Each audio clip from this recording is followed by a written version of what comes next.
Your Majesty, Excellencies, ladies and gentlemen. Welcome in Wageningen, in this beautiful lecture room of our new teaching building, Orion. Great to have so many here. A very special welcome to you, Your Majesty. We are extremely pleased and honored to have you with us today. It is the first and probably only time that we asked for the princess and received the queen. Fantastic.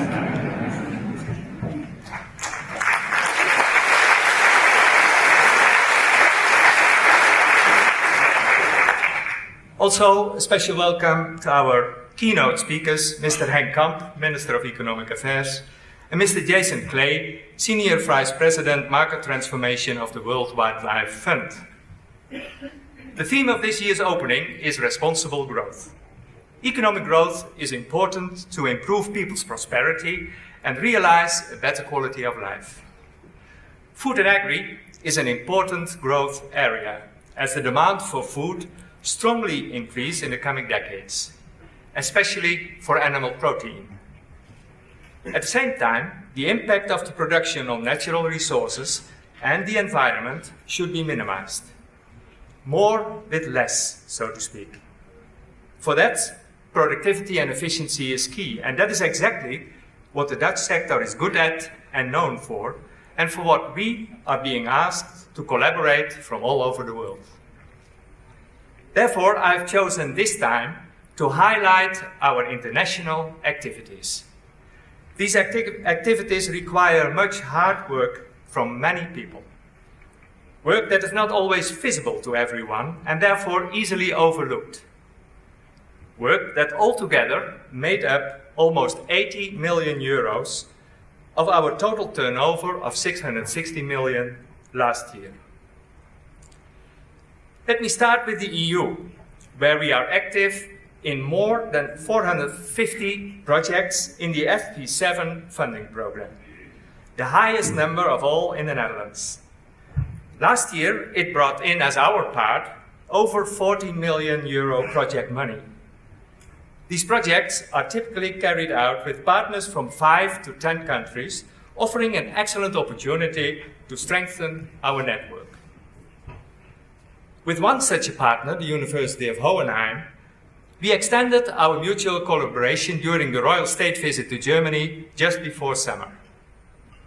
An example of an extensive network is the so-called KIC, Knowledge and Information Communities, focusing on the application and valorization of knowledge. We, as Wageningen UR, participate in the Community on Climate Change, Europe's largest public-private innovation partnership. A KIC on food is in progress. The EU also funds for joint teaching programs and for outstanding individuals.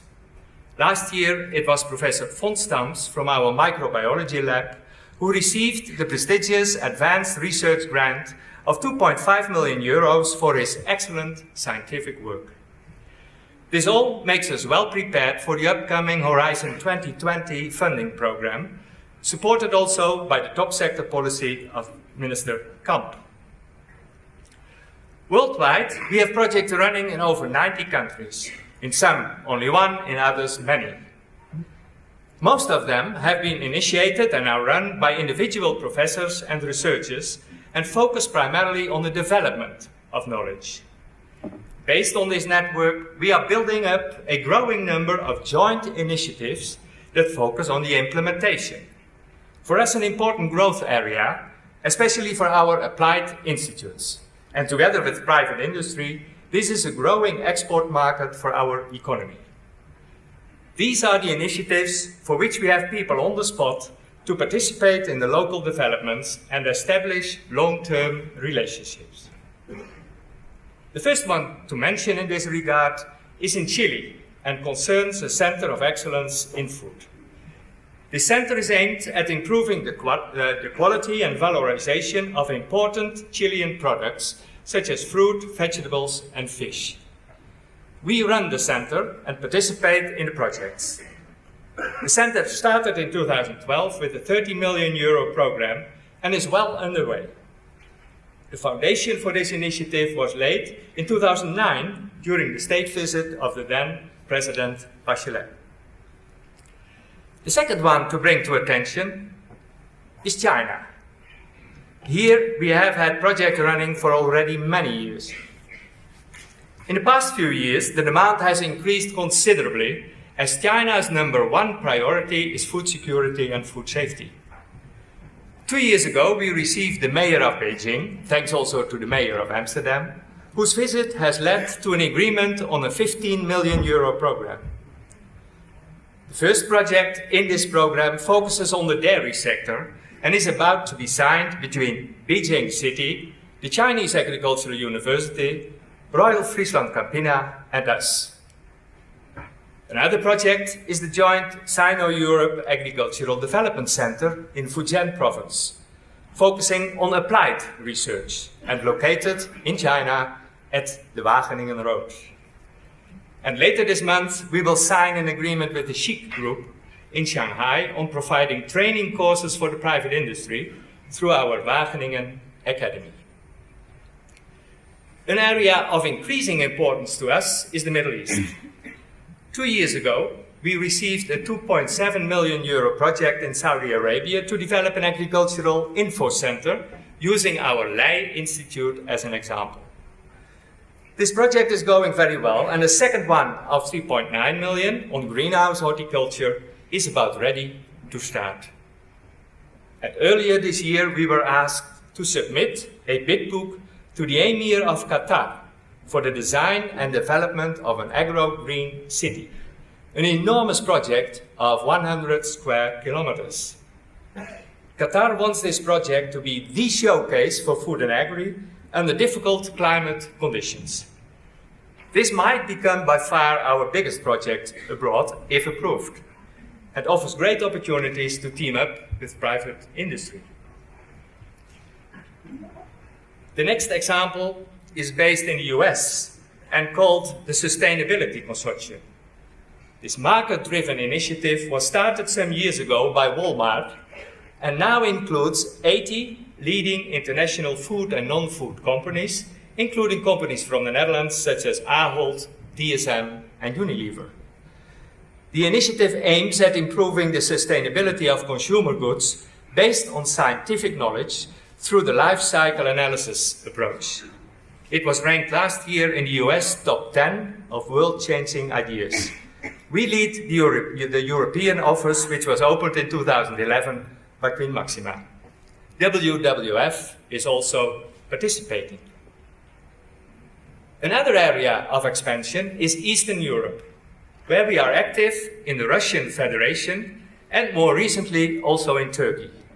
These countries have in common a big internal market and increased interest from the private industry to invest in food and agri.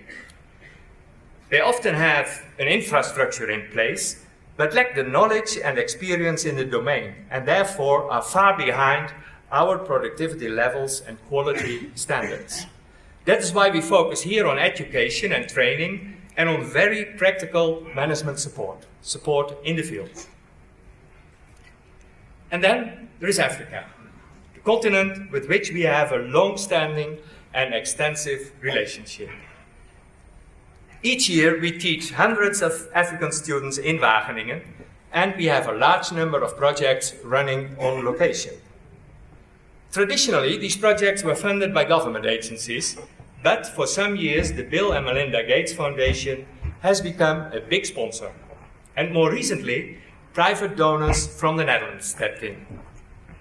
For the latter, we owe many thanks to the Wageningen ambassadors, our prominent alumni, who initiated the Africa Agribusiness Academy. They were able to raise €2 million for this project, which was kindly doubled by the Dutch government. This initiative especially supports entrepreneurship and acts as a training center, a network association, and a database of best practices. The ambition is to grow into an academy with over 3,000 active members in 15 African countries. Let me finish this tour around the world in Singapore. where we made a start to establish our first official university teaching program abroad, in close collaboration with Nanyang Technological University. This program starts next year in food technology and, if successful, will be extended. The official agreement was signed during the Royal State visit in January. Your Majesty, ladies and gentlemen, these examples show that food and agri is an enormous growth area worldwide and a strong pillar for the Dutch economy. This makes it all the more important to continue developing our knowledge and our food and agri sector in the Netherlands. New technologies such as genomics and precision agriculture offer tremendous opportunities to further realize more with less, and by this remain a leading and attractive partner in the future. Considering that future, we are extremely pleased and proud that so many young people are interested in our domain. In our bachelor's program, we have 20% more new students starting today than last year, the highest increase of all universities in the Netherlands. Together with the new master's students, MSc students, among whom many from abroad, this leads to a record high enrollment of 2,500 students. We are also pleased and proud that the students valued us again as the best university in the Netherlands, 8 years in a row now. Quality is key in our approach. That is why we recently asked for a numerous fixes, the first time after more than 30 years. We did that for nutrition and health, our biggest and fast-growing bachelor's program. This gives us the opportunity to regulate the future enrollment at a well-balanced level. And finally, from the young people to the governance of our organization. Today, we bid a formal farewell to Margrethe Boer, who joined our supervisory board 8 years ago and chaired it for the past 6 years. We owe her many thanks for all the time and effort to help guide us into the right direction. Best wishes also to Job Cohen, who has taken over her position since yesterday, and to the other members of the supervisory board. We trust to continue the good collaboration. In the executive board, both Thijs Breukink and Martin Kropf have recently been reappointed for a third term of 4 years, starting the 1st of October. I myself will finish my third term on the 1st of March next year. A good moment to step back and hand over the baton to someone else. I'm going to concentrate on my running advisory and supervisory boards and hope to add a few more activities. Therefore, Your Majesty, ladies and gentlemen, it is for the last time in my current position that I would like to wish our staff and students another successful year and declare the academic year 2013-2014 open. Thank you.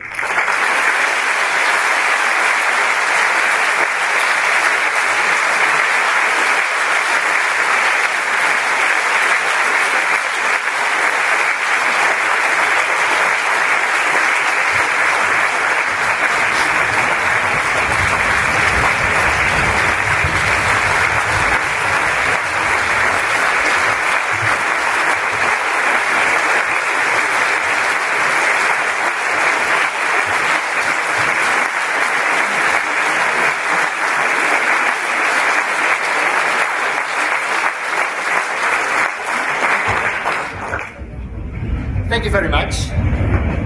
We have a very tight time schedule, so it wasn't my fault that we may add another 1 or 2 minutes today. Thank you very much, I really appreciate that. Ladies and gentlemen, our applied research, as all the other applied research in the Netherlands, falls under the Ministry of Economic Affairs. But also our university, as the only one, is also connected to the Ministry of Economic Affairs, and we like that very much, because that opens the opportunity to connect what we call the Golden Triangle. of government, private industry, and knowledge institutes. And that's the secret behind the developments in our sector. So I'm pleased that I can announce not only the Minister, but our Minister of Economic Affairs. The floor is to Minister Henk Kamp.